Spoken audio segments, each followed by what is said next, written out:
Oi, pessoal, bom dia.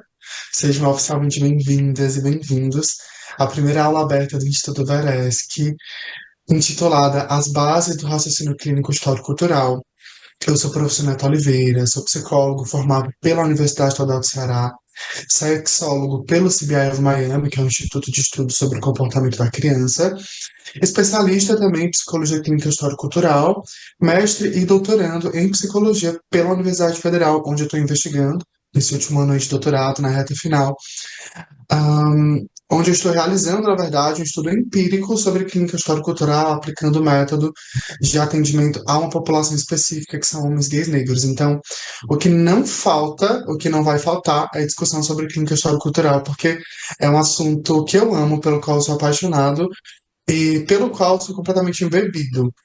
A ideia é que a gente discuta os pilares do raciocínio clínico histórico-cultural, ou seja, de como a gente monta, de como a gente estrutura um caso na psicologia clínica histórico-cultural. Que pressupostos são esses que precisam basilar o nosso raciocínio para que o processo terapêutico que a gente está mediando seja de fato um processo terapêutico histórico-cultural, tá bom?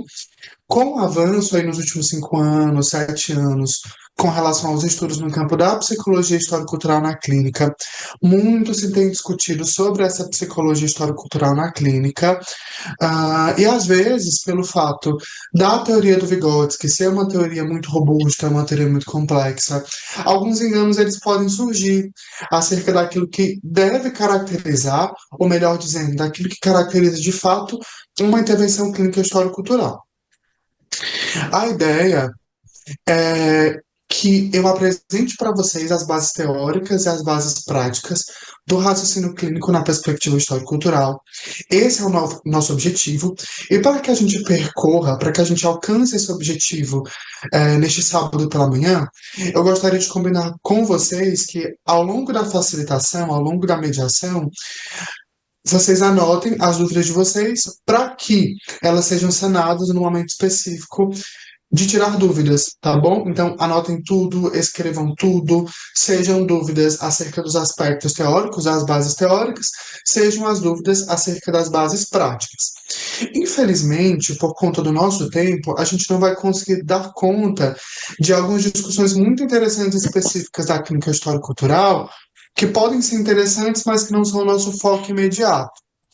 Que pontos são esses? Que tópicos são esses? Dúvidas mais epistemológicas, por exemplo, a gente não vai conseguir explorar tão aprofundadamente a relação do marxismo e da filosofia dos afetos de Spinoza, duas bases centrais para pensar a psicologia histórico-cultural na aula de hoje, porque o nosso objetivo central, e pelo tempo que a gente tem, a gente vai precisar se focar nos aspectos mais de base psicológica mesmo da intervenção histórico-cultural. Assim como a gente não vai conseguir utilizar esse momento como um momento de partilha de casos de supervisão, apesar de eu ter preparado para ilustrar para vocês hoje um caso clínico, tá bom? Então a gente não vai conseguir nem se aprofundar em aspectos epistemológicos, nem a gente vai conseguir tirar dúvidas dos nossos casos clínicos atendidos. Mas, obviamente, aqui no Instituto Veresc, a gente vai proporcionar vários outros encontros, vários outros momentos, durante os quais esses aspectos vão poder ser observados também, a gente vai poder dar atenção para eles, tá bom? Combinados?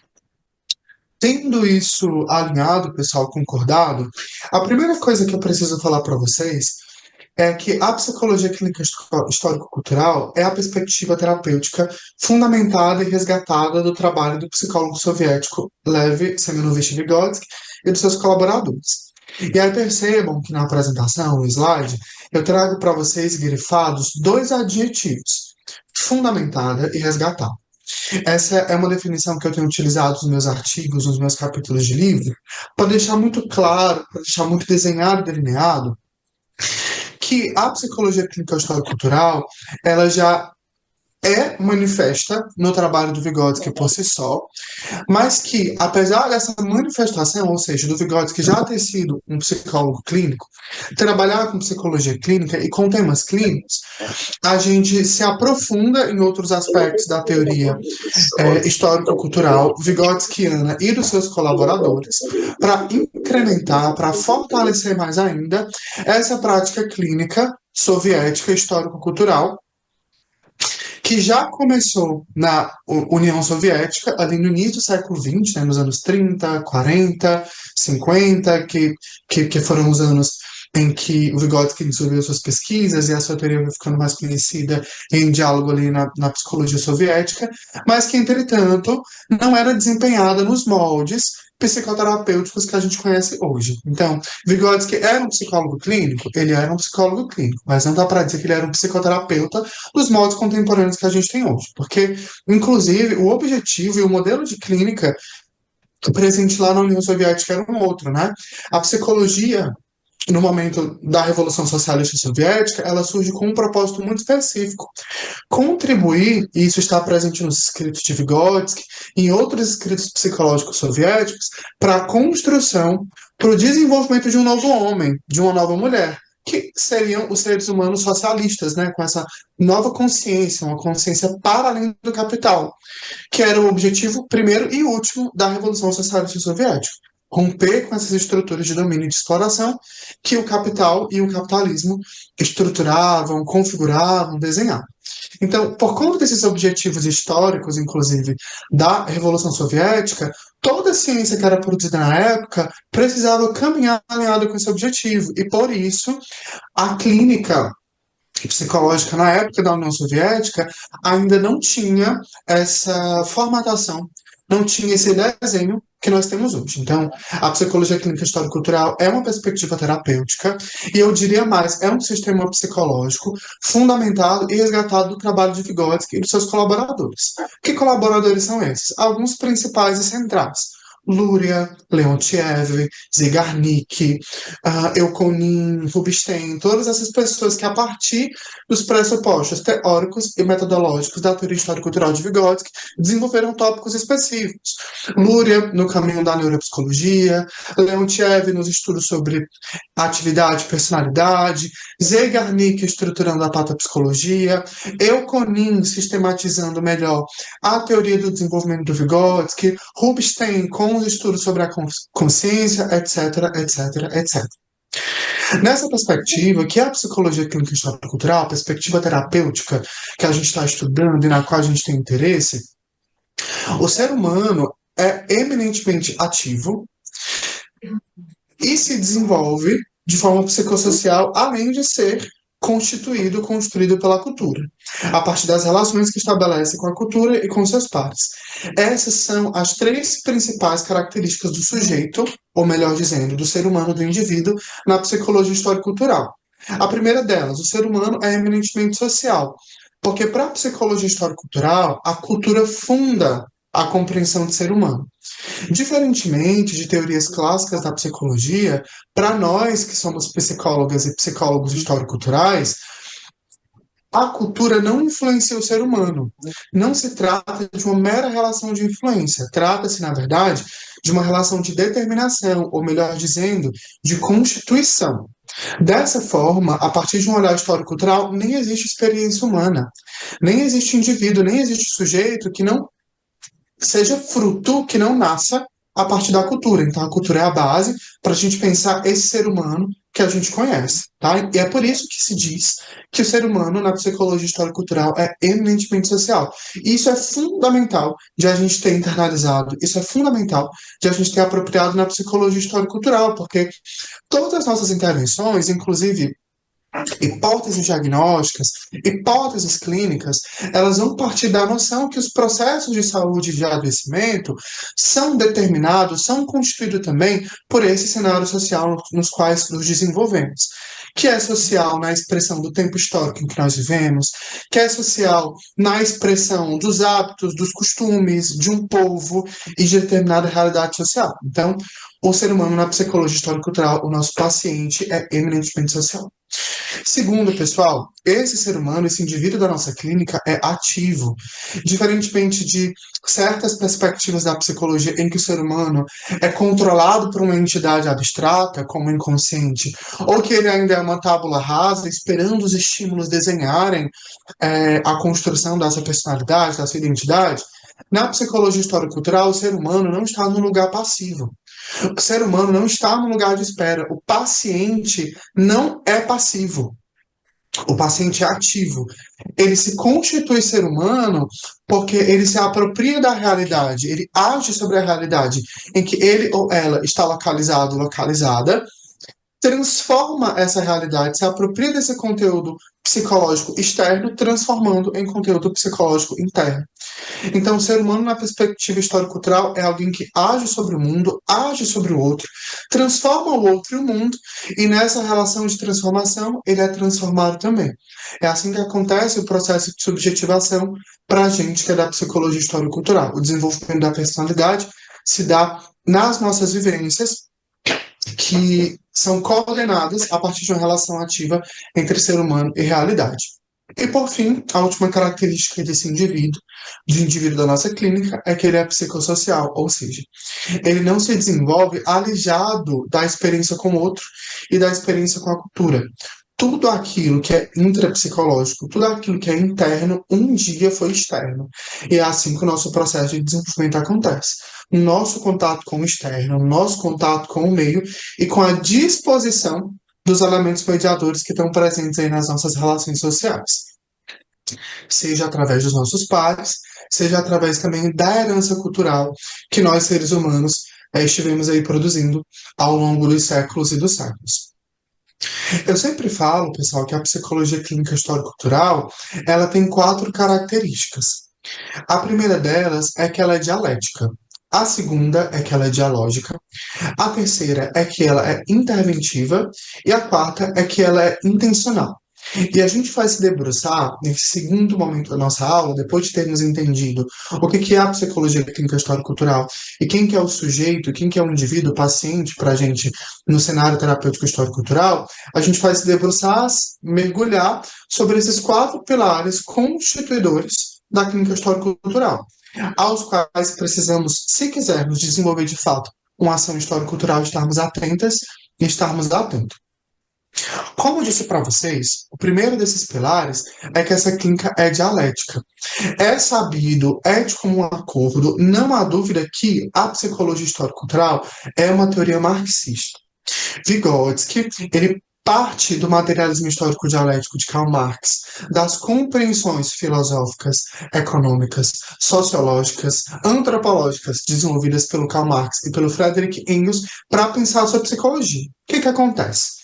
Vygotsky tem um famoso texto chamado A Crise Histórica da Psicologia, acho que é esse o título, mas Vygotsky tem esse texto que ele publica lá no início do século XX, mais ou menos ali na década de 20, no qual o Vygotsky vai criticar a forma como a psicologia se desenvolvia, a forma como os psicólogos faziam ciência, a forma como os psicólogos compreendiam o mundo.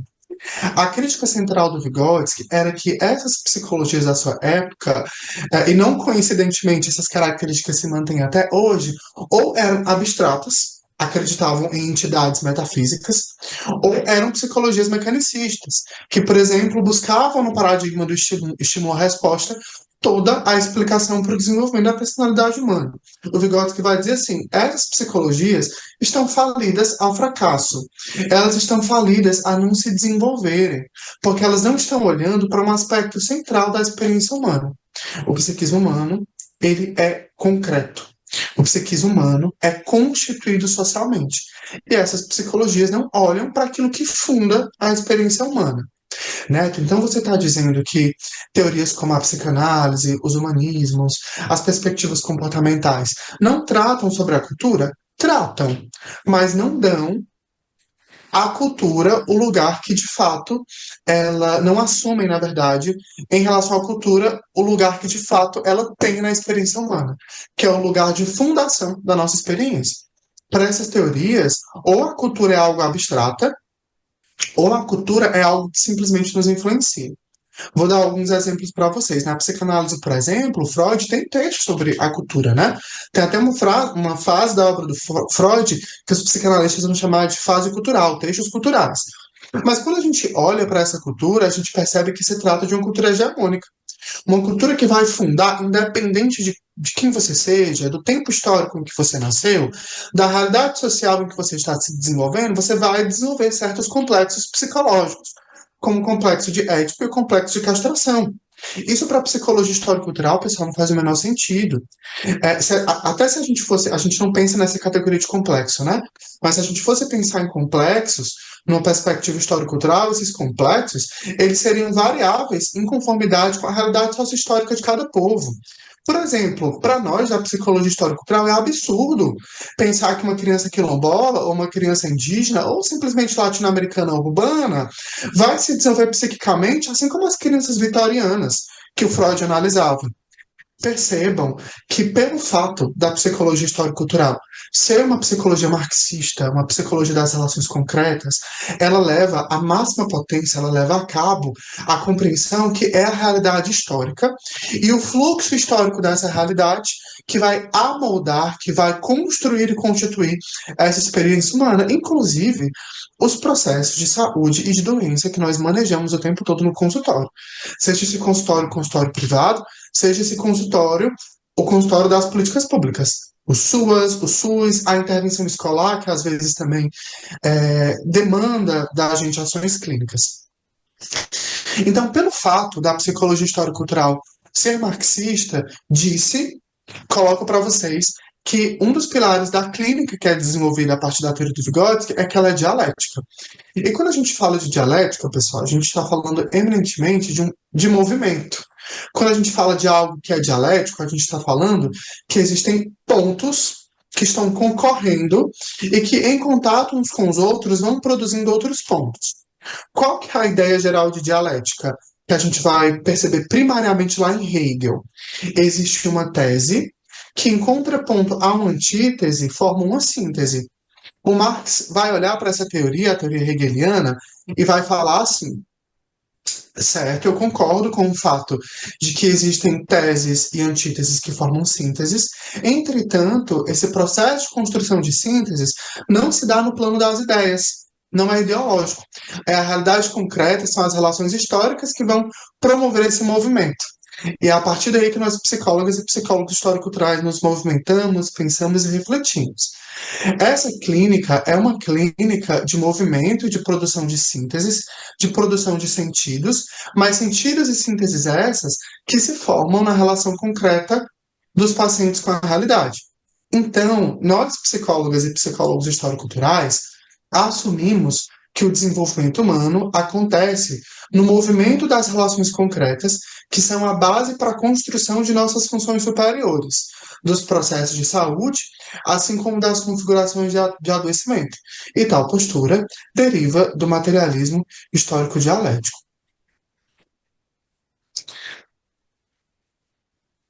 A Alessandra falou assim: a palavra moldar não cabe na perspectiva histórico-cultural, pode explicar o sentido que usou para a palavra moldar. De fato, é uma palavra problemática. E pensando melhor, para a gente substituir, a gente pode falar em configuração, a gente pode falar em desenho, né? A realidade concreta configura relações subjetivas, a realidade concreta desenha, constitui relações subjetivas, constitui as nossas vivências. A gente pode fazer essa substituição, até porque, de fato, esse termo não é o mais adequado. Mas, entendam, é, é, moldar nessa perspectiva, né? De desenhar, de se criar, de constituir. E isso, configuração no sentido do González Rey. A gente tem utilizado muito, eu e a professora Inês, essa compreensão de configuração, né, para os processos de saúde e doença. A gente não fala mais configuração subjetiva, porque a gente entende que subjetividade não é um conceito também que faz muito sentido, que cabe na psicologia histórico-cultural, mas a gente fala em configuração de personalidade, configuração das nossas vivências, tá bom?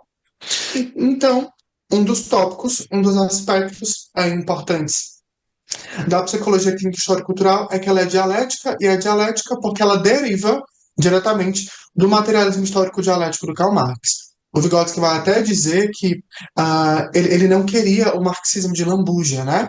Ele não queria citações isoladas para construir a sua psicologia. Do marxismo ele extrai o método. E se o Vygotsky extrai do marxismo o método, significa que todos os métodos psicológicos criados pelo Vygotsky vão ser métodos que privilegiam a investigação daquilo que tem de concreto no desenvolvimento da personalidade humana e, portanto, dos processos de saúde e de doença. Tá bom? Tendo entendido que Tendo entendido que a psicologia clínica histórico-cultural é dialética, a gente segue para o próximo pilar dessa psicologia clínica histórico-cultural e dessa base para o raciocínio clínico histórico-cultural. Ela é dialógica. E ela é dialógica, pessoal, porque ela também é influenciada, ela deriva de um outro sistema filosófico importante, que é a filosofia dos afetos de Baruch e de Spinoza.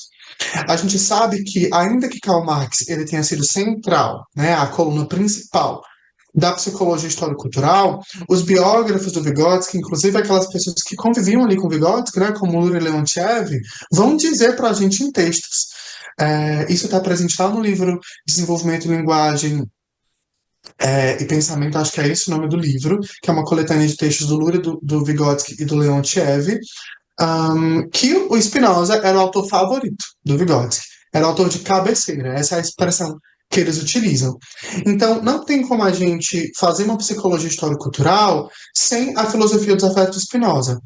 E quando a gente estuda a filosofia dos afetos de Baruch e de Spinoza, a gente percebe como que ela está presente desde o início da psicologia histórico-cultural até o seu fim, desde as primeiras publicações do Vygotsky, como A Tragédia de Hamlet e A Psicologia da Arte, até o último livro que ele deixou incompleto, né? Que foi o Teoria das Emoções. E pelo fato do Vygotsky se embasar também na filosofia dos afetos de Spinoza, é que a gente diz que essa clínica é dialógica. Nós pressupomos, enquanto psicólogos histórico-culturais, que a relação terapêutica histórico-cultural acontece no encontro entre corpos, durante os quais nós produzimos sentidos. Quando a gente vai dar uma olhada, uma estudada, uma aprofundada na teoria spinozana, a gente descobre que o Spinoza entendia os organismos, vou chamar organismos, como corpos. E esses corpos eram compostos por uma substância maior, né, que na teoria do Spinoza é a natureza. E esses corpos, compostos por essa substância maior, essa substância primeira, né, primordial, que é a natureza, eles se movimentam. Eles têm característica de se movimentar. E quando esses corpos se encontram, à medida que eles se movimentam, eles afetam a potência de agir, eles afetam a energia vital uns dos outros. E nesse processo de afetação, a gente diz na psicologia histórico-cultural que acontece a produção de sentidos. É no encontro com o outro, seja esse outro os nossos pares, seja esse outro a cultura, que nós produzimos sentidos. E a troca de sentidos entre esses corpos, entre esses indivíduos, vai se dar e vai acontecer. Então, essa psicologia clínica histórico-cultural, além de dialética, é dialógica, porque a gente pressupõe que o ser humano na psicologia histórico-cultural é relacional. E que nos encontros entre os indivíduos, entre os corpos, o ser humano com os elementos mediadores, nós produziremos sentidos, que nós trocaremos a nossa experiência social e interpsicológica que vai afetar o psiquismo e a consciência um dos outros. Assim, tanto o psicoterapeuta histórico-cultural como o paciente afetam um ao outro, alterando a potência de agir e a capacidade de ação. E isso implica, pessoal, inclusive, existe uma implicação muito importante do fato da psicologia clínica histórico-cultural ser dialógica, que é nós entendermos que a relação histórico-cultural é uma relação horizontal, não uma relação vertical. Óbvio que o psicólogo histórico-cultural, a psicóloga histórico-cultural domina um conjunto de saberes, um conjunto de conhecimentos, a partir dos quais irá preparar, organizar as intervenções com foco no desenvolvimento do indivíduo, no desenvolvimento do paciente. Entretanto, esse processo de intervenção, pelo fato dessa clínica ser dialógica, é um processo de cooperação. O psicoterapeuta histórico-cultural ele é um facilitador, ou melhor dizendo, para utilizar um termo histórico-cultural, ele é um mediador das possibilidades de desenvolvimento. E essas possibilidades de desenvolvimento, elas são colocadas para o paciente, elas são discutidas, elas não são impostas, tá bom? Então, já entendemos que essa psicologia clínica histórico-cultural é dialética, já entendemos que essa psicologia clínica histórico-cultural é dialógica, que o aspecto dialético e que o aspecto dialógico estão na base desse raciocínio clínico, ou seja, compreenderemos que a relação terapêutica é uma relação de movimento, e movimento é a partir da realidade concreta, e compreenderemos que a relação terapêutica é dialógica porque acontece no encontro na partilha de sentidos entre psicoterapeuta e paciente, e entre paciente, inclusive, os seus pares e a cultura. Mas, para além disso, a gente vai dizer também que essa psicologia clínica histórico-cultural tem uma outra base, que é uma base interventiva. E a partir daqui a gente entra num terreno um pouco espinhoso, porque às vezes quando a gente fala que a psicologia clínica histórico-cultural é interventiva, tende-se a associar a interventividade ao que existe em certas abordagens pragmáticas. Então, a gente vai olhar esse aspecto interventivo da psicologia histórico-cultural no sentido da produção de intervenções, ou seja, o psicólogo histórico-cultural, a partir do seu conhecimento, proporcionará mediações com foco em desenvolver as funções psicológicas superiores desse paciente, desenvolver a consciência desse paciente, melhorar as perspectivas de exercício da atividade e das ações do paciente no mundo, para que os sentidos que ele produza não sejam sentidos patológicos, mas sejam sentidos saudáveis. Então, quando a gente diz que essa psicologia clínica histórico-cultural ela tem uma base interventiva, a gente está dizendo que o psicólogo histórico-cultural preparará cenários de mediação para o Oi, desenvolvimento desse paciente. Ela é interventiva porque nós entendemos que os processos de desenvolvimento se dão através da disposição de elementos mediadores na realidade psíquica do paciente. Nesse sentido, a intervenção pode se dar em dois caminhos: através de instrumentos e através dos signos. Ambos mobilizam o desenvolvimento das funções psicológicas superiores.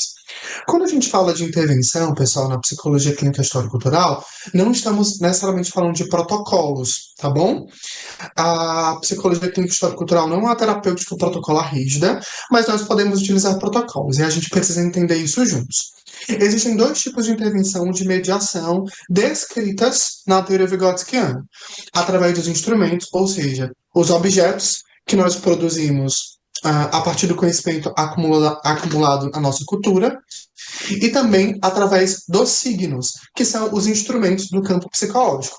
Em se tratando da experiência humana, o que existe de signo por excelência é a linguagem. É o signo maior que a gente desenvolveu e que a gente utiliza para afetar a realidade ao nosso redor. Então, a intervenção clínica histórico-cultural ela pode se dar tanto na base da linguagem e de outras formas de comunicação também, né? De outros signos, assim como dos instrumentos. A forma como nós iremos utilizar esses recursos mediadores, esses recursos de intervenção, vai depender do nosso estilo terapêutico e também das necessidades que estão sendo expressas nas zonas de desenvolvimento do nosso paciente. O que é importante aqui de a gente saber é que o psicólogo, a psicóloga histórico-cultural vai desenvolver essa, essa base de intervenção para promover o desenvolvimento, que pode ser configurada, caracterizada através de instrumentos, como, por exemplo, escalas, instrumentos semi-estruturados, instrumentos não estruturados, quando a gente pensa na clínica infantil, na clínica com crianças, e dispõe uma série de coisas para organizar a hora do jogo, o momento de brincar com a criança, assim como podemos utilizar instrumentos mais estruturados, para levantar as informações. Mas, independente se utilizamos instrumentos estruturados ou não estruturados, a gente vai sempre utilizá-los no sentido de discutir qualitativamente as informações que a gente está produzindo. Por exemplo, eu, enquanto psicólogo clínico histórico-cultural, posso utilizar uma escala de ansiedade para fazer uma avaliação das funções psicológicas superiores do meu paciente? Posso.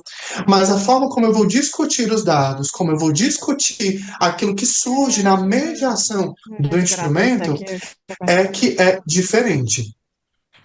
Assim como podemos utilizar os instrumentos, essa psicoterapia histórico-cultural pode também se dar com base nos processos de linguagem, né? E aí a gente vai ter uma série de intervenções, a gente vai ter uma série de mecanismos também, de elementos mediadores, que a gente pode utilizar na clínica histórico-cultural nesse campo da linguagem, como a reexpressão, o eco emocional, por verbo, por incontradição, dentre outras intervenções que vão privilegiar o uso da linguagem em detrimento dos outros instrumentos. O que é importante na clínica histórico-cultural, entretanto, é que independente se você escolher instrumento ou signo para intervir, que isso tenha um foco específico, que é a promoção de desenvolvimento, de transformação e de autonomia do seu paciente através do fortalecimento das funções psicológicas superiores, tá bom?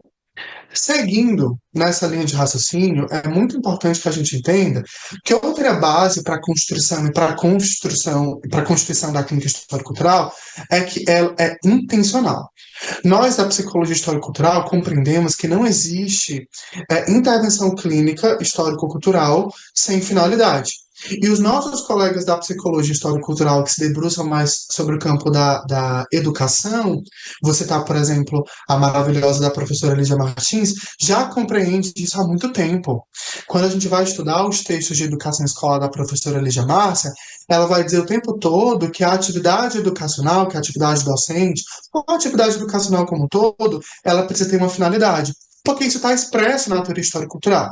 A atividade humana, ela tem uma finalidade que é o atendimento das nossas necessidades. E para que essas necessidades elas sejam atendidas, a gente vai precisar organizar o momento de desenvolvimento. No caso aqui, a gente está falando do movimento terapêutico, né? Do momento terapêutico, do momento da psicoterapia, do atendimento clínico. O atendimento clínico histórico-cultural é um atendimento organizado, ele é intencional, ainda que ele não seja diretivo. Por exemplo, nós não organizaremos as sessões de clínica histórico-cultural como os nossos colegas da terapia cognitivo-comportamental fazem. Se a gente pegar um manual de tratamento de ansiedade na terapia cognitivo-comportamental, eles vão dizer, por exemplo, que transtorno de ansiedade generalizada se trata de 8 a 12 sessões, ponto, com protocolos específicos a serem seguidos, sessão após sessão. Na psicologia histórico-cultural isso não faz sentido, porque nós somos uma psicologia que entende que esse desenvolvimento é singular. Então, ainda que os transtornos mentais, os transtornos psicológicos tenham manifestações clínicas que se repetem, a maneira como a gente vai mediar desenvolvimento, como a gente vai tratar o paciente que está com a gente na relação clínica histórico-cultural, vai variar em conformidade com o processo de desenvolvimento do paciente. Então, nossas intervenções, e eu gosto de dizer assim, elas são artesanais.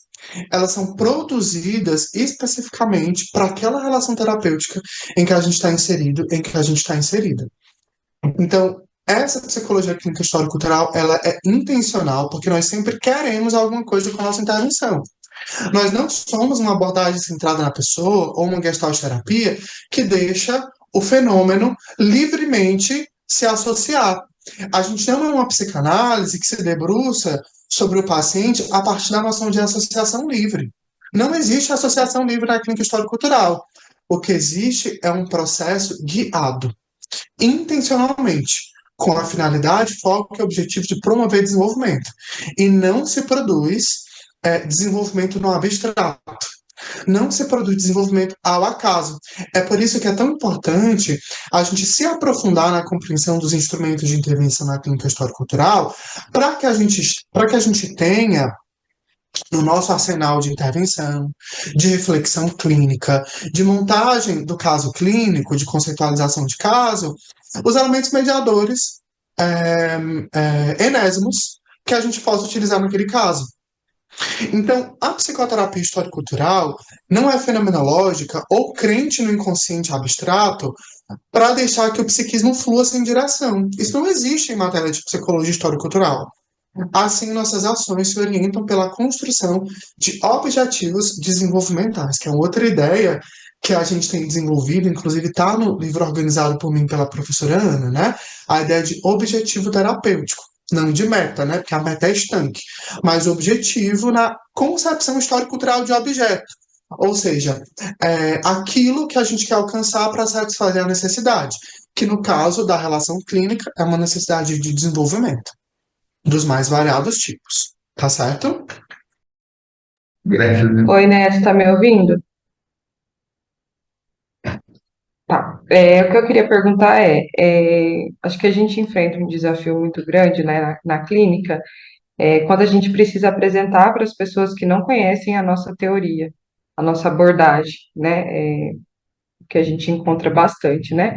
São pessoas que vêm passar por atendimento que nunca ouviram falar o que é teoria, que é a nossa abordagem histórico-cultural, né? E aí fica a minha dúvida assim, por mais que a gente explique, né, muitas vezes como que é o nosso trabalho, ainda surge uma dúvida muito grande. Ah, como que você vai trabalhar? Como que você vai lidar? Né? Então, assim, queria saber se você tem alguma dica, né, de como que a gente pode passar para essas pessoas de uma forma bem básica, assim, né, bem autoexplicativa, como que a gente trabalharia, né, com a clínica histórico-cultural. Porque a gente conhece a Perfeito. teoria, né? A gente sabe com as nossas palavras, mas como que a gente pode explicar para essas pessoas de uma forma que fique bem claro, né? E totalmente compreensível para elas entenderem, né, e não ficar com tanto receio de voltar talvez para uma segunda sessão. Legal, legal.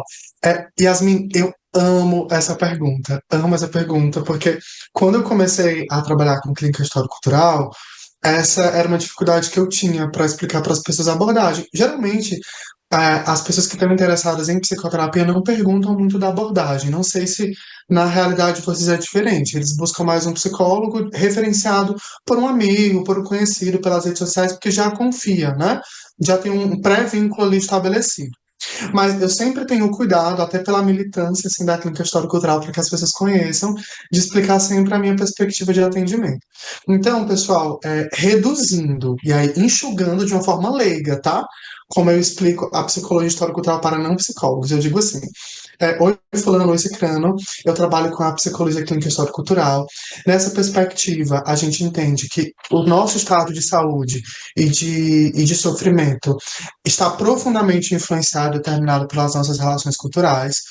É, Nessa perspectiva, a gente acredita que os nossos processos de doença são resultado de desenvolvimento, do desenvolvimento que é cultural, e essa é uma notícia excelente. Eu sempre digo isso para os pacientes, porque se a gente se desenvolveu em um determinado caminho, a gente pode se desenvolver em outros caminhos. E é importante você saber também que essa é uma perspectiva interventiva. Então, geralmente, eu vou te pedir coisas para que esse desenvolvimento ele vá sendo guiado, para que ele vá ser alimentado ao longo do processo terapêutico.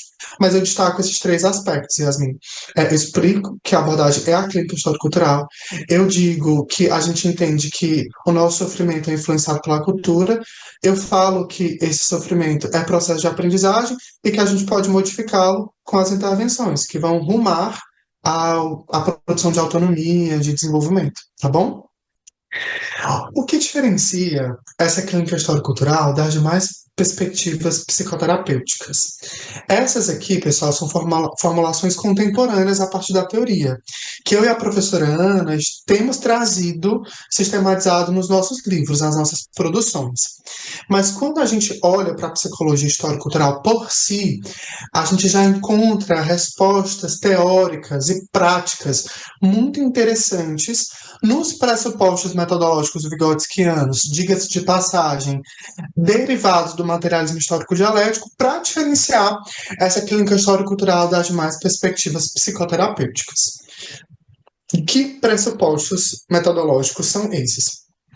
Lá no livro Teoria e Método, e em outros vários textos da psicologia histórico-cultural, Vygotsky coloca para a gente que a psicologia histórico-cultural, nas suas investigações, ela segue alguns princípios para essas investigações. O primeiro desses princípios é da explicação, e é curioso porque esses princípios metodológicos, eles vão sempre se contrapor a um outro princípio metodológico que o Vygotsky observava, avaliava, julgava presente nas psicologias burguesas. Que princípio metodológico presente nas psicologias burguesas é frente ao qual Vygotsky vai divergir, do qual Vygotsky vai divergir? É o princípio da descrição. E em contraponto ao princípio da descrição, o Vygotsky vai instituir para a psicologia histórico-cultural o princípio da explicação. Na psicologia histórico-cultural, não estamos interessados estritamente na aparência da coisa. Quem está interessado na aparência das coisas são as psicologias humanistas. Eles falam que o objeto de estudo deles é o fenômeno, a aparência das coisas. Estamos em busca, na verdade, das raízes genéticas do desenvolvimento dos processos psicológicos. Por isso, nós explicamos ao invés de descrevermos. E aí, pessoal, negrito em raízes genéticas do desenvolvimento. Quando a gente fala de raízes genéticas, a gente não está falando de filogênese, de biologia.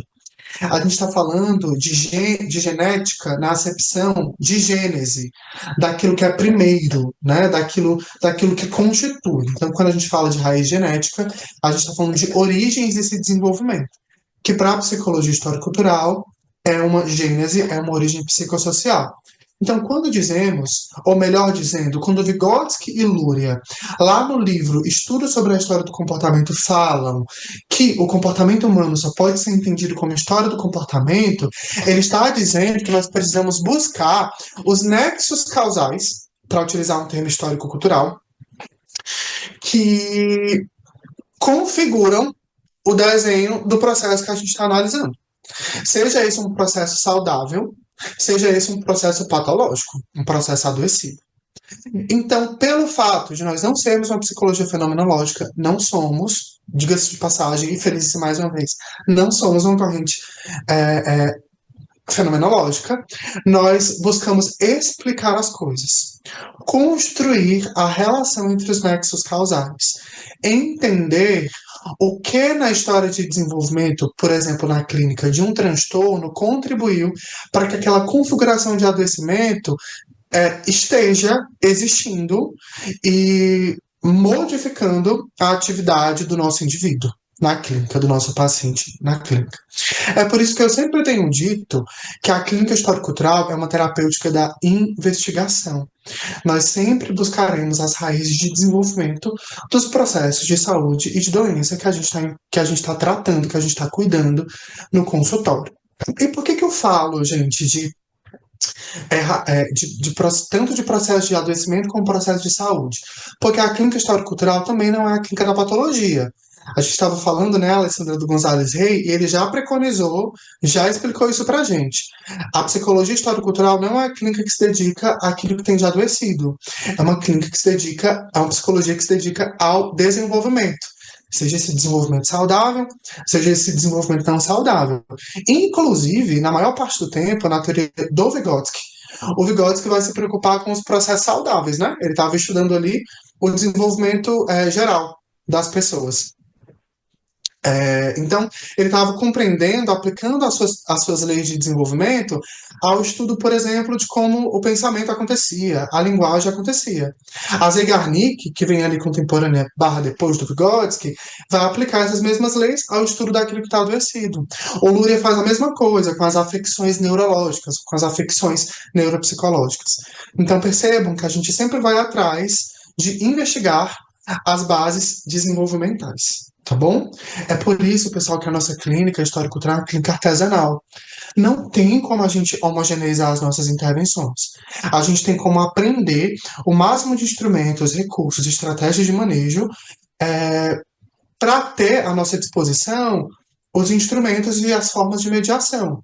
Mas pelo fato de a gente buscar, na ausência de uma palavra melhor, vou utilizar a solução, a gente buscar a solução para os enfrentamentos de adoecimento que o paciente está passando na explicação, é que essa clínica não pode ser uma clínica homogeneizadora. Ela é uma clínica artesanal, ela é uma clínica singular.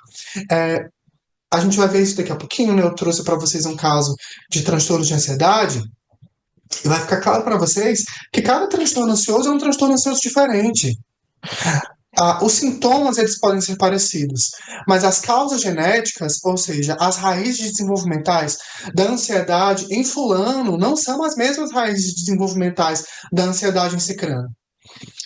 É por isso que nós privilegiamos a explicação em detrimento da descrição. A descrição é só a gente passando pela porta. A gente vai conhecer a casa na qual a gente está entrando através das investigações, desse princípio metodológico vigotskiano, que é a explicação. Tá bom? Segundo princípio metodológico sobre o qual precisamos nos debruçar: análise de processos. Contrapondo-se ao enfoque da psicologia hegemônica de analisar objetos, de analisar produtos, de analisar resultados, o Vygotsky vai nos sugerir, nessa psicologia materialista, nessa psicologia dialética, nessa psicologia concreta, que nós analisemos o processo de constituição. O processo de formação, de construção desses objetos. Os objetos existem, né? O Vygotsky até tem esse conceito, junto com Leontiev, na teoria de objeto, que é o que satisfaz uma necessidade. Mas o objeto, ele não é uma coisa por si, ele tem uma história. Psicólogos clínicos histórico-culturais precisam superar a análise de objetos, ou seja, das coisas fora de seu processo histórico de construção. Antes, devemos olhar para a forma como se constituíram, colocando seu desenvolvimento em perspectiva. É o que chamamos de análise de processos. Então, é até como se fosse uma continuidade do princípio da investigação, né? Da explicação. A gente olha para o passado, que é a explicação, né? Constrói os nexos causais e põe esses nexos causais em perspectiva, ou seja, a gente o atualiza como algo presente, como algo vivo, melhor dizendo. A gente entende que os processos psíquicos na psicologia histórico-cultural não são estanques. A gente até os visualiza, a gente até faz alguns recortes para analisá-los, mas é a análise de algo vivo. Tudo com que a gente trabalha na clínica histórico-cultural é vivo, é dialético, está em pleno movimento e desenvolvimento. Inclusive, no momento em que a gente está intervindo, pelo fato das vivências, das peregivanes estarem acontecendo o tempo todo, esses processos psicológicos os quais a gente está intervindo já estão se modificando. Então, a análise, o princípio metodológico vigotskiano da análise de processos, que vai chegar muito forte para a gente na clínica histórico-cultural, nos convoca, nos evoca a olharmos para as coisas em movimento, olharmos para as coisas, para os processos psicológicos, como processos psicológicos vivos, tá bom? E, por fim, o último princípio metodológico é o princípio do comportamento fossilisado. E eu gosto muito desse conceito, mas sempre que for explicar esse conceito, eu gosto de dizer que fossilizado, na psicologia histórico-cultural, não tem nada a ver com a compreensão de criatividade do psicodrama, né? Que a gente vai aprendendo também por associação. As teorias humanistas, elas têm uma compreensão de que existem comportamentos criativos e comportamentos que não são criativos, né? Pela forma como o desenvolvimento vai se dando. E em um primeiro olhar, em uma primeira mirada, a gente pode confundir o comportamento fossilizado com algo que não é criativo. Mas comportamento fossilizado na psicologia histórico-cultural é todo e qualquer recurso psíquico que já foi internalizado em nossos processos de aprendizagem, fazendo parte do nosso nível de desenvolvimento real. E vejam, comportamento fossilizado, apesar desse nome ser meio feio, meio esquisito, não tem nada a ver com comportamento adoecido. Não tem nada a ver com atividade adoecida, tá? Fossilização de comportamento, fossilização de conduta é aprendizagem. A gente tanto aprende recursos saudáveis ao longo da vida, como a gente aprende também recursos não saudáveis. Inclusive, retomando o professor Gonzalez Rey, ele tem um conceito muito legal que eu gosto de utilizar nos debates, que é a ideia de núcleo de saúde, que é aquilo que está preservado na dinâmica psíquica. E isso que está preservado na dinâmica psíquica do paciente que a gente atende no consultório, também é comportamento fossilizado. Comportamento fossilizado é aquilo que está aprendido. E se vocês observarem o slide, eu trouxe em negrito o conceito de nível de desenvolvimento real. Para o Vygotsky, o nosso desenvolvimento meio que se organiza em níveis de desenvolvimento, em zonas de desenvolvimento. O primeiro deles é o nível de desenvolvimento real, que diz respeito àquele conjunto de habilidades, recursos, condutas, atividades que já estão aprendidos, internalizados, conquistados, apropriados. Do outro lado, a gente vai ter aquilo que não foi aprendido ainda, que não foi internalizado, incorporado ativamente à dinâmica da personalidade do paciente, que a gente vai chamar de nível de desenvolvimento potencial. Então, de um lado, a gente tem o nível de desenvolvimento real, que é o que a gente já sabe, está aprendido, e do outro lado, a gente tem o nível de desenvolvimento potencial, que são os rumos, os caminhos em direção aos quais a gente pode se desenvolver. E veja, psicólogo, psicóloga clínica histórico-cultural. É isso que a gente vai fazer na clínica. Levar o paciente do nível de desenvolvimento real para níveis de desenvolvimento potencial os mais variados, que vão ter a ver com a promoção de autonomia e desenvolvimento e transformação desse paciente, tá? E aí o espaço psicológico, de forma bem resumida, bem sintetizada, existente entre aquilo que a gente sabe e aquilo que a gente pode aprender, a gente chama de ZDP, esse conceito super conhecido, super difundido na psicologia histórico-cultural. Algumas pessoas, elas vão criticar, eu já tenho visto esse debate, né? O uso da ideia de CDP para o contexto da clínica, porque foi pensado para um outro contexto, né? Para pensar mesmo os processos de desenvolvimento. Mas a gente tem entendido, aqui nas nossas pesquisas na Universidade Estadual do Ceará, que a psicologia histórico-cultural é um sistema psicológico, né? Ou seja, ela tem a sua própria noção de adoecimento, ela tem a sua própria teoria do desenvolvimento, ela tem os seus próprios métodos de investigação. Então, ela é um sistema psicológico, assim como as outras psicologias hegemônicas, né, burguesas. E, portanto, a gente pode, com os devidos cuidados, utilizar os conceitos como conceitos de um sistema. Ou seja, eles podem ser utilizados para ler outras realidades que não as realidades de pesquisa imediata do Vygotsky, porque é um sistema psicológico, né? Vygotsky não fez uma teoria específica da educação. Vygotsky não fez uma psicologia social. Ele fez uma psicologia geral. E a gente utiliza os conceitos dessa psicologia geral para a clínica. Em matéria de clínica, esse princípio metodológico, que é o princípio do comportamento facilitado, nos lembra da Lei Genética Geral do Desenvolvimento, do Vygotsky, que é o desenvolvimento acontece em duas etapas, ou melhor dizendo, em dois períodos, em dois momentos. A etapa é muito piagetiana. O primeiro momento é o externo, é o interpsicológico. Aquilo que a gente aprende está localizado nas relações sociais. À medida que nos relacionamos com as pessoas e com o mundo, com os elementos mediadores, nós internalizamos ativamente esses processos que estão externos e que se tornam internos. Ou seja, primeiro é interpsicológico e depois se torna intrapsicológico. E esse intrapsicológico é o que a gente chama de comportamento facilitado. É que a gente vai analisar na clínica, por exemplo, a gama de comportamentos facilitados que o nosso paciente tem. Aqueles que são saudáveis e aqueles que não são saudáveis, aqueles que são íntegros e aqueles que são patológicos. Entendido? Podemos seguir para a parte final do nosso encontro? Preparei para vocês um caso clínico que eu quero discutir com vocês, tá? Regina é uma mulher de 32 anos, do sul do Brasil, e que trabalha como redatora. Ela chega à psicoterapia histórico-cultural com este psicoterapeuta histórico-cultural que vos fala, com queixa relacionada a sintomas ansiosos. Taquicardia, sudorese, dificuldade para dormir e uma instabilidade importante no seu humor. Ela tinha uma variação muito significativa no seu estado de humor. Então, havia picos ali de alegria, de tristeza numa mesma jornada, no mesmo dia. Ela é casada, para que vocês entendam um pouco mais o cenário de vida, e tem um filho de 14 anos de idade. Ela engravidou muito cedo, né? Ela engravidou na adolescência, ainda quando estava na escola. Sua história de vida é marcada por um sentimento muito premente e presente de desamparo parental, ou seja, ela não sente, ela não avalia que os seus pais a apoiaram nas suas decisões, nas dificuldades que ela teve ao longo da vida. Ela vai, inclusive, descrever esses pais como pais narcisistas, sobretudo a mãe.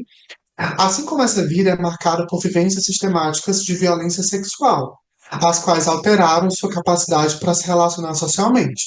Para vocês terem ideia, foram tantas as violências que a Regina passou, Regina é nome fictício, que ela não conseguia sair de casa para ir numa mercearia, para ir no mercado comprar, sei lá, é, um pacote de açúcar. O máximo de exposição social que ela conseguia ter era descer do prédio, do andar onde ela morava, e pegar uma pizza na portaria. E essa exposição já era vivenciada com muita ansiedade, com contornos de ansiedade muito significativos. O que podemos fazer, pessoal, no caso de Regina, a partir do raciocínio clínico histórico-cultural? Pessoal, a gente aprendeu é, nessa aula de hoje, que a psicologia clínica histórico-cultural é a terapêutica resgatada e fundamentada do trabalho de Vygotsky, que nessa perspectiva o ser humano é ativo, eminentemente social e que ele se movimenta. A gente aprendeu que essa psicoterapia histórico-cultural, essa clínica histórico-cultural, ela é dialética, ela é dialógica, ela é intencional e interventiva, e a gente aprendeu também que, enquanto base metodológica vigotskiana, essa clínica privilegia a explicação em detrimento da descrição, que essa clínica privilegia a análise de processos em detrimento da análise de objetos, e que essa clínica é uma clínica que olha para o comportamento fossilizado. Então, caro psicoterapeuta histórico-cultural, o que nós podemos fazer na clínica histórico-cultural frente a um caso como esse?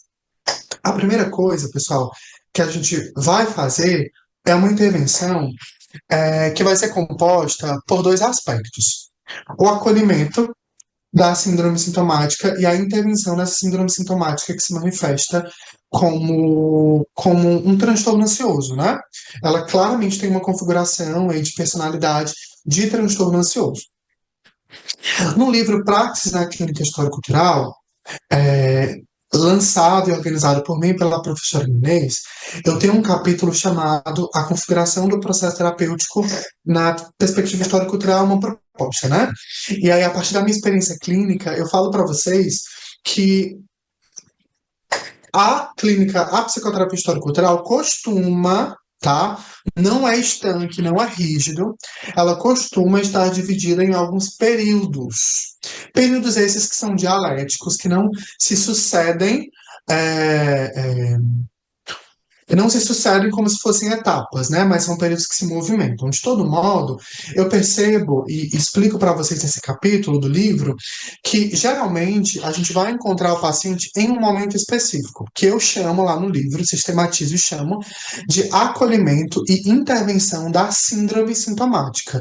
A síndrome sintomática é o estado de saúde psicológica do nosso paciente em que ele ou ela geralmente está profundamente desregulado, em que a gente observa muitos sintomas clínicos, né, patológicos, em que a gente observa uma profunda desorganização da relação cognição-afeto, em que a gente percebe que as funções psicológicas superiores, inclusive, não estão tão íntegras.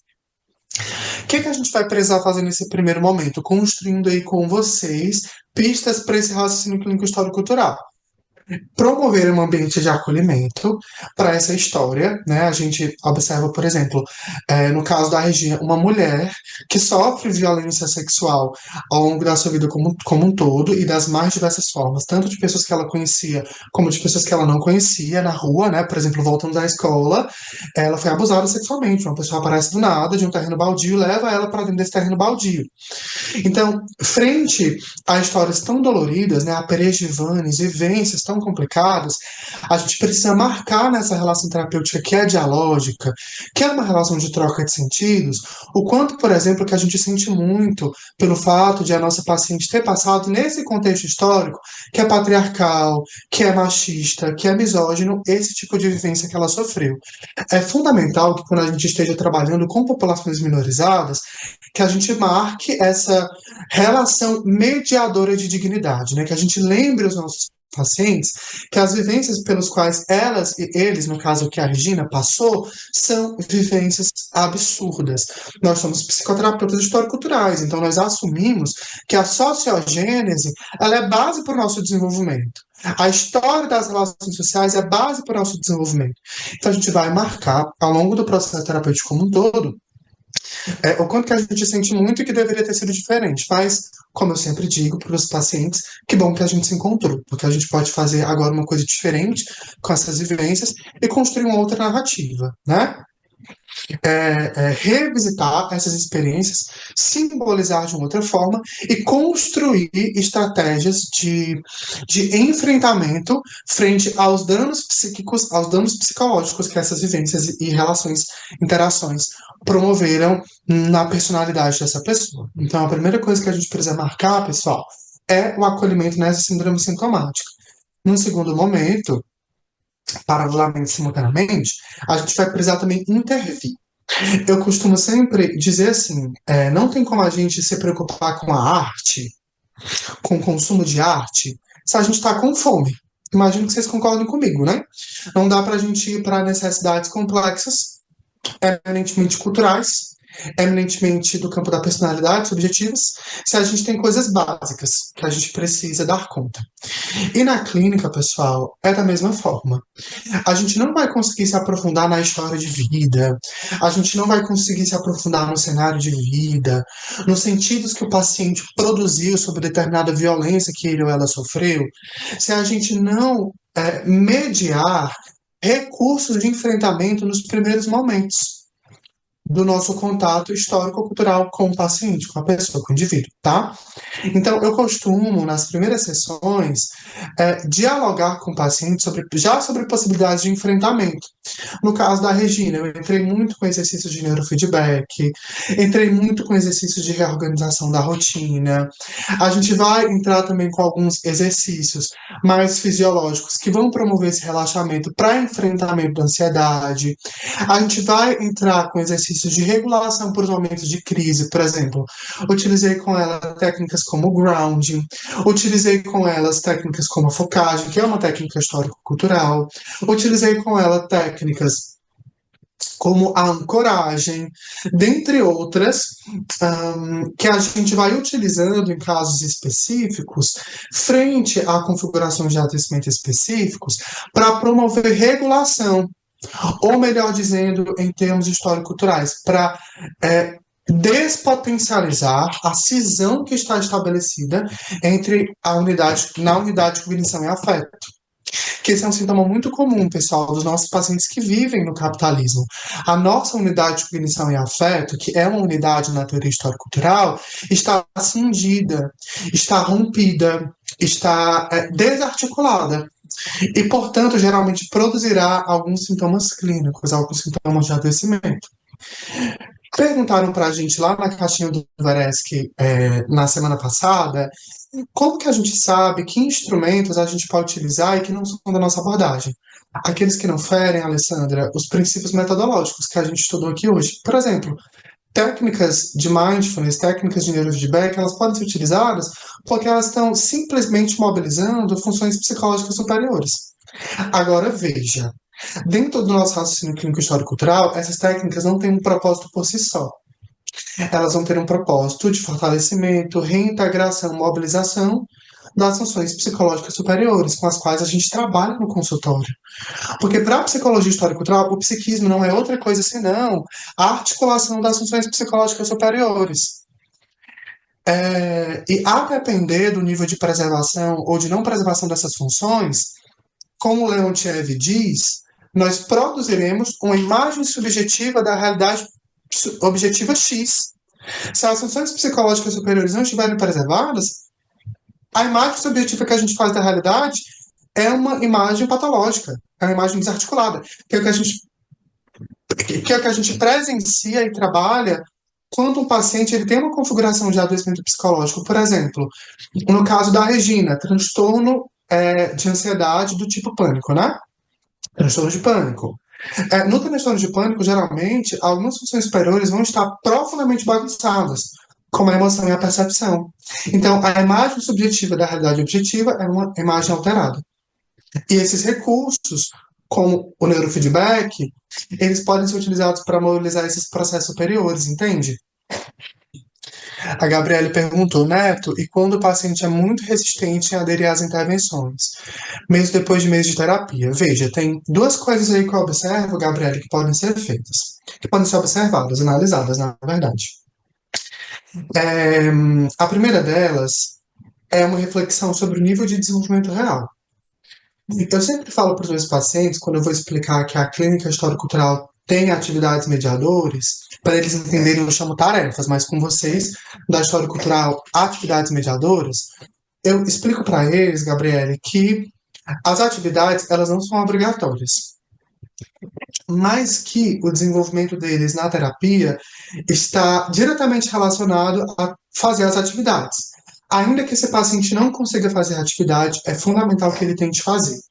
Porque para a gente, da história cultural, não é só o paciente conseguir fazer a atividade que é informação.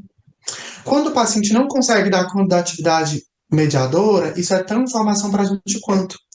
Porque o paciente está sinalizando para a gente que o nível de desenvolvimento real acerca daquele recurso psíquico que a gente quer desenvolver na relação com ele não está no momento ainda. Então, pode ser que o seu paciente ele não esteja conseguindo realizar a atividade porque as atividades que você está preparando não estão adequadas para o nível de desenvolvimento real. Então, uma coisa que você pode tentar é tornar as atividades mais simples de execução. Neto, mas eu já fiz tudo. Eu adaptei Ou por bem mais simples, o paciente não consegue fazer sozinho. Traz para a sessão de psicoterapia. Às vezes o paciente não consegue mesmo fazer algumas coisas sozinho. Por exemplo, a Regina, que é o caso clínico que eu estou trazendo para vocês, gente, não conseguia descer. Houve um momento da terapia, no início, em que ela não conseguia descer para pegar a pizza. O que, que eu fazia com ela? Eu combinava. Regina, tal dia. Que dia geralmente você come pizza com a sua família? Tal dia. Tá. Então, vamos combinar que nesse horário você vai pedir pizza. Eu vou estar aqui do outro lado, eu vou fazer um vídeo chamada com você. Terapia online, né? A gente vai junto. Então, às vezes, a intervenção clínica mediadora que a gente precisa fazer é uma intervenção mais acompanhada, é um acompanhamento psicossocial mesmo. Isso é muito comum também, Gabriele, quando a gente está tratando com pacientes que desenvolveram algum tipo de transtorno alimentar. Às vezes, a gente vai precisar marcar a sessão com o paciente para a gente comer junto, porque o paciente não consegue comer. Então, a gente precisa adaptar e investigar melhores formas de ahn, acessar a zona de desenvolvimento proximal do paciente. Outra coisa que você pode fazer, eu disse que tem duas, né? Uma é essas adaptações, e a segunda é trazer esse assunto como conteúdo de sessão. Você pode problematizar com o seu paciente a dificuldade de realizar as atividades. Porque pode ser também uma questão de vínculo, pode ser uma questão de adesão à psicoterapia, pode ser que o paciente não veja sentido naquele modelo de intervenção, e aí você, psicoterapeuta histórico-cultural, vai precisar artesanalmente criar um modelo de psicoterapia histórico-cultural que funcione. Que é o que eu estou fazendo, por exemplo, agora na minha pesquisa de doutorado. É uma pesquisa empírica clínica com homens gays negros. Eu estou desenvolvendo um modelo no sentido dialético, né, de atendimento histórico-cultural para essa população que tem feridas muito específicas. E aí percebam, por fim, para a gente ir se encaminhando para o fim da nossa discussão, que, como eu disse antes, cada transtorno, pessoal, cada condição de adoecimento é resultado de um desenvolvimento singular. Percebam que aquilo que fez com que a Regina desenvolvesse um transtorno ansioso, do tipo pânico, foram experiências muito específicas, de rejeição, de desamparo, que foram desarticulando e desintegrando a vida emocional dela, e as emoções são uma função psicológica superior fundamental no nosso desenvolvimento, assim como ela passou também por eventos disruptivos, vivências disruptivas, que foram criando esse funcionamento psicológico de medo e de pânico. É por isso que as nossas intervenções elas não podem ser é, protocolares rígidas. Elas podem até ser protocolares, mas protocolos que são reconfigurados, protocolos que são amoldados, protocolos que são movimentados a partir de uma profunda investigação qualitativa da dinâmica de vida do paciente, assim como do seu cenário de vida, assim como daquilo que está preservado e daquilo que não está preservado na dinâmica psíquica dessa pessoa, tá bom? Neto, Pois não? eu perguntei se seria possível, de forma breve, né? Creio eu que tem toda uma complexidade por trás da técnica em si, mas de uma forma rápida a questão do neurofeedback, assim, eu fiquei curioso porque infelizmente eu não consegui comprar o livro por ter esgotado e não vejo a hora de relançar. É, se você pudesse comentar um pouquinho o que que é de fato. Tá. Neurofeedback são intervenções, em linhas gerais, que têm o objetivo central de promover níveis maiores de oxigenação no cérebro. Ponto. E esses níveis de oxigenação no cérebro, eles vão promover regulação, maior controle, autorregulação, para utilizar um termo vigotskiano, sobre as funções psicológicas superiores. Por exemplo, uma técnica de feedback que eu utilizo em situações mais extremas com os meus pacientes é a técnica do mergulho. E em situações mais extremas, eu digo situações extremas porque é uma técnica esquisita de fazer, né? Em que consiste? O paciente, no meio de uma crise de ansiedade que ele já tentou de tudo para regular e não consegue, está passando mal, ele mergulha em algum lugar. Por exemplo, na piscina, se um paciente tem uma piscina em casa, ele mergulha, prende a respiração, porque isso controla os níveis de oxigênio e a quantidade de sangue, inclusive, que está sendo bombeado. É uma técnica de neurofeedback. Como a maior parte dos pacientes não tem piscina em casa, o que é que eu recomendo? que tem um balde de água ali, coloca a cabeça dentro do balde de água. Se o paciente não conseguir fazer, toma um banho frio, na última das alternativas. Mas a ideia é essa mesma, Alessandra, é esquisita. A ideia é mudar o fluxo de oxigênio, né? Que está sendo muito intenso, está acontecendo uma hiperventilação do cérebro e, portanto, desarticulando a capacidade de autorregulação das funções psicológicas superiores. Isso é um exemplo de técnica de neurofeedback, tá bom? Nos encaminhando para os momentos finais, caso vocês ainda não nos acompanhem nas redes sociais, sigam a gente lá na página do Instituto Veresc. Cheguem junto, vamos crescer. Caso não acompanhe a gente no nosso canal do YouTube, a gente já está no YouTube como Instituto Veresc também. E caso não participem ainda da nossa comunidade Veresc no WhatsApp, onde a gente está sempre mais próximo, indicando texto, trocando figurinha, né? E construindo afetividade, participem. A gente tem muitos canais nos quais a gente quer facilitar essa aprendizagem, estar perto de vocês e promover também esse desenvolvimento de vocês como psicoterapeutas histórico-culturais. Tá bom? Um abraço. Tchau, tchau.